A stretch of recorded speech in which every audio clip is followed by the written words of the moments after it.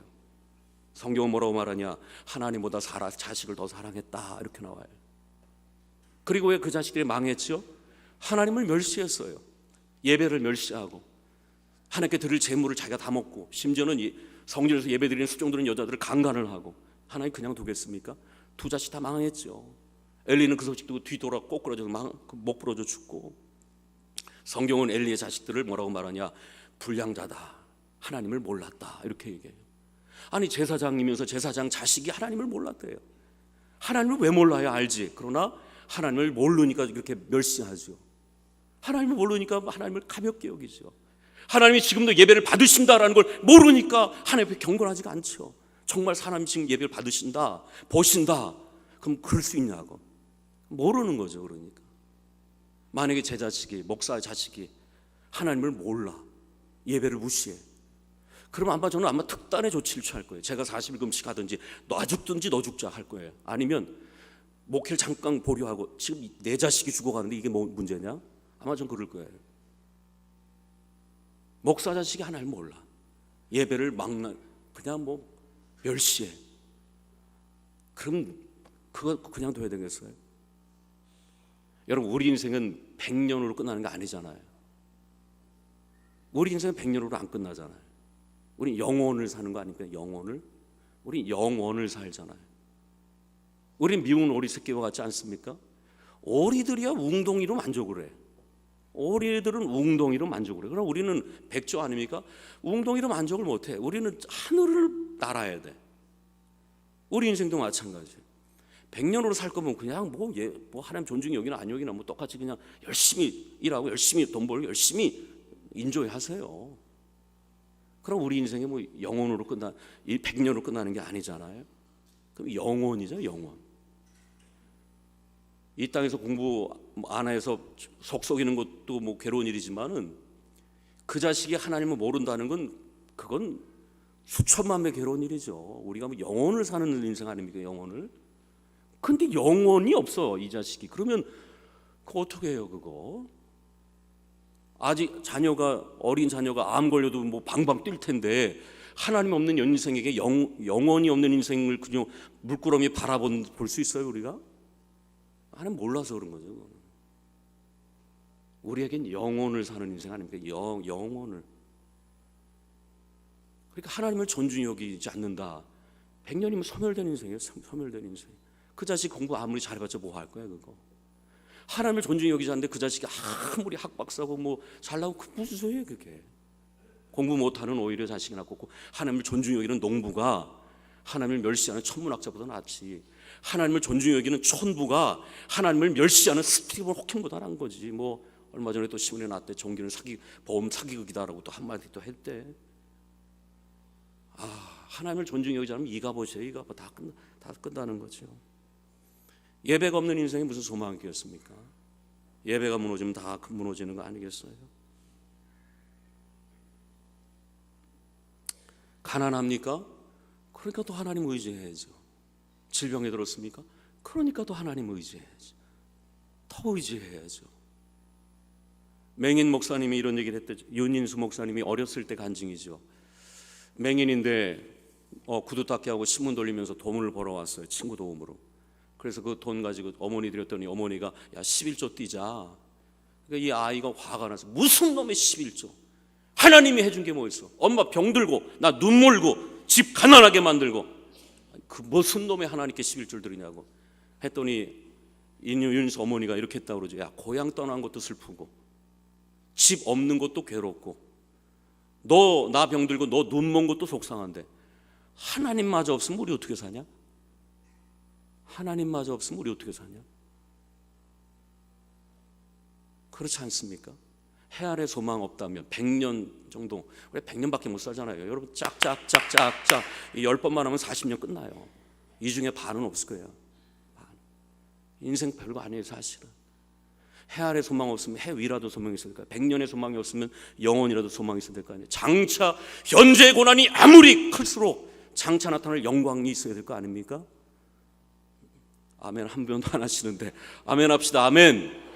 현재 고난이 크니까도 하나님 붙들어야 되는 거 아니에요? 내가 제일 불쌍한 사람은 현재도 어려운데 미래도 없어. 해 아래도 소망이 없는데 해 위에도 없어. 100년도 지질이 못 사는데 영혼도 없어. 제일 불쌍해. 이 땅에서 좀 잘 사는 사람은 그래 잘 살아보면 기억이라도 있잖아. 그럼 그 기억 갖고 영혼이 뭐 힘들어 하는지 모르겠지만 이 땅에서도 소망 없는데 내일도 없어. 어떻게 살아요? 예배가 무너지면 다 무너집니다. 예배가 무너지면 다 무너집니다. 예배를 대신할 것도 없고 예배를 대체할 것도 없고. 예배가 안 되면 여러분은 잠깐 멈춰야 돼요. 목사님들이 예배 드리면서 예배 시간에 같이 예배가 동참이 안 되면 그 목사님 병든 거예요. 지금. 예배위원들이 예배 돕느라고 말씀에 집중하지 못한다? 그럼 예배 지금 그 중단해야 돼요. 교사들이 애들 교육하느라고 나도 애들하고 예배 드렸지 그러고는 대예배를 등한히 여기고 예배 은혜 못 받으면 교사 그만 쉬어야 돼요. 난 제일 걱정되는 게 방송실이고 예배가 되나? 가치를 드리고 있나? 예배가 무너지면 다 무너집니다. 여러분이 드리는 예배가 여러분의 영혼과 삶을 지킨다는 걸 믿기를 축원합니다. 언제나 마르다보다 마리아가 우선입니다. 언제나 마르다보다 마리아가 우선이라는 걸 알아야 됩니다. 인생의 앵꼬나고 달릴 수 있어요?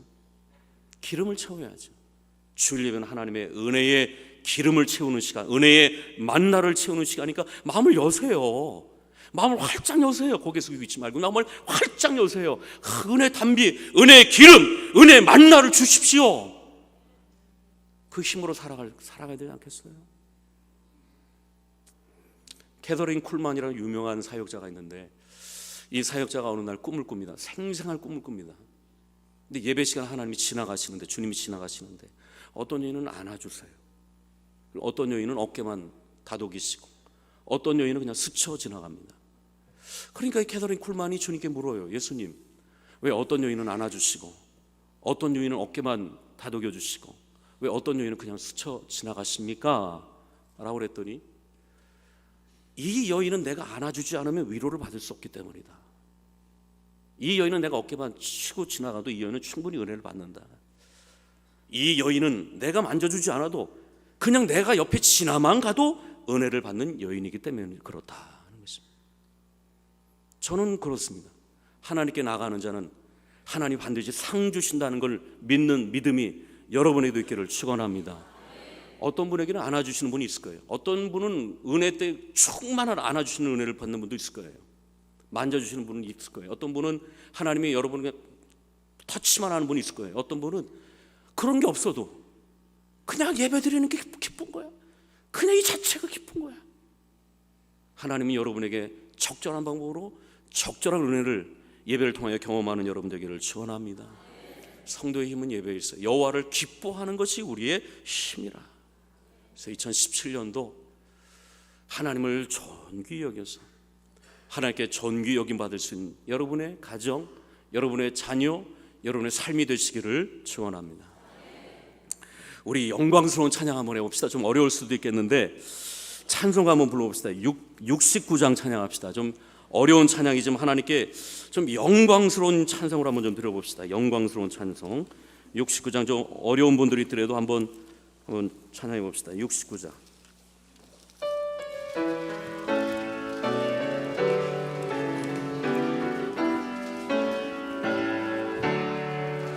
온 천하 만물 우러러 다 주를 찬양하여라.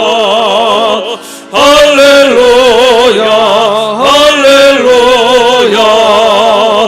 저금빛 나는 밝은 해, 저금빛 나는 밝은 달, 하나님을 찬양하라.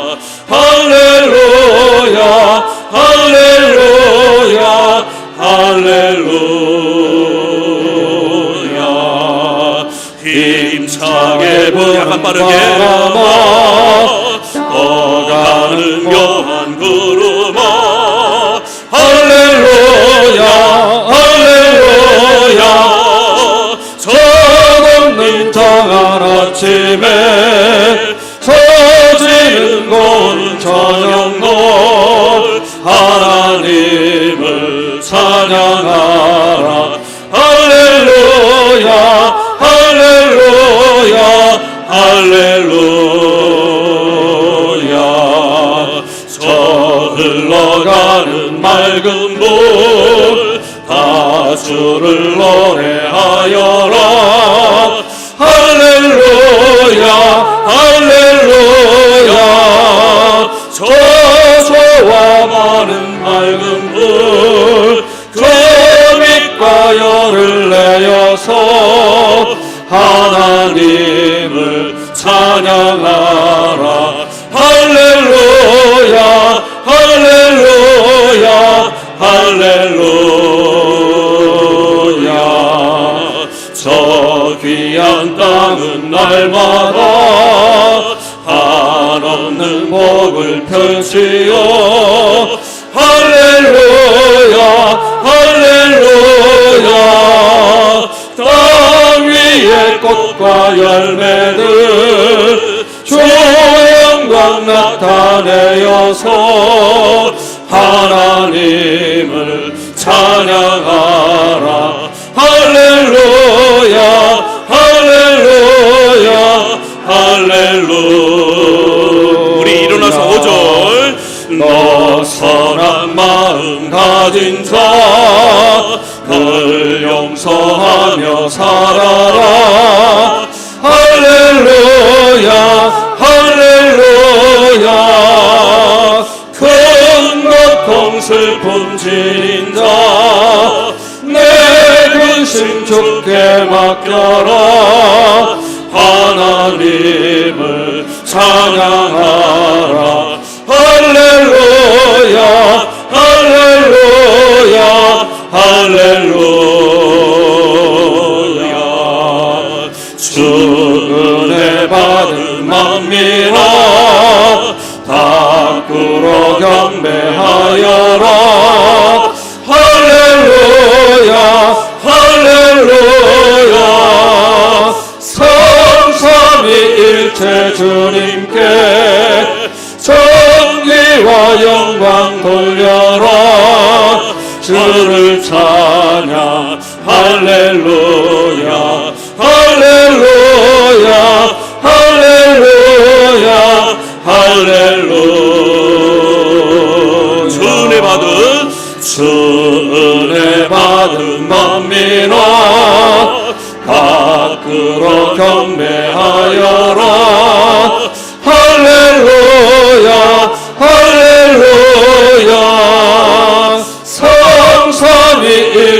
내 주님께 존귀와 영광 돌려라. 주를 찬양 할렐루야 할렐루야 할렐루야 할렐루야. 한 번 더 주 은혜 받은 만민아 다 끌어 경배하여라.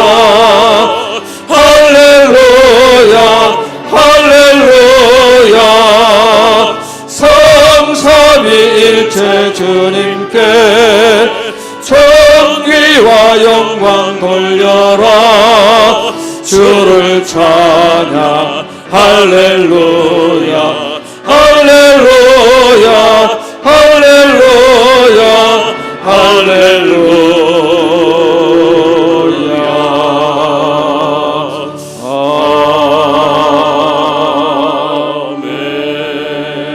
아멘. 역시 어려운 찬양을 배들교 수준이 높아서 잘 부르셨습니다. 우리 하나님께 영광에 돌려 박수 한번 돌려버립시다. 네.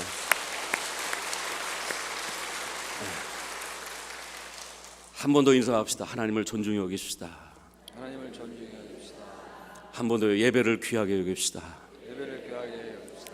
네, 기도하겠습니다. 이 여인은 이 남자 저 남자를 만나본 아주 목마른 여인이었습니다. 예수님이 심상치 않음으로 알고 그 깊은 목마름 예배를 꺼내게 됐습니다. 예배를 꺼낼 수밖에 없는 이유는 사람은 남편으로 떡으로 돈으로만 못 살기 때문에 그렇습니다. 이 깊은 목마름을 예배를 통하여서 이 여인이 깊은 만족을 얻었을 때 그 여인은 비로소 인생의 새로운 삶을 살게 되었던 것입니다. 2017년도 어떻게 살아야 되겠습니까? 하나님 나를 존귀 여기는 자를 하나님이 존귀 여긴다라고 하셨습니다.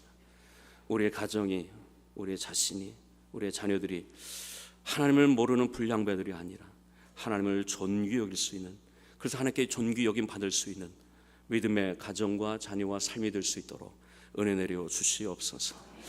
하나님이 존귀 여기는데 누가 나를 낮출 수 있겠습니까?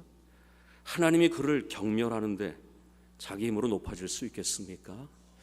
이 원리를 잘 깨달아 2017년도를 하나님께 영광 돌릴 수 있는 한 해가 되게 도와주시옵소서.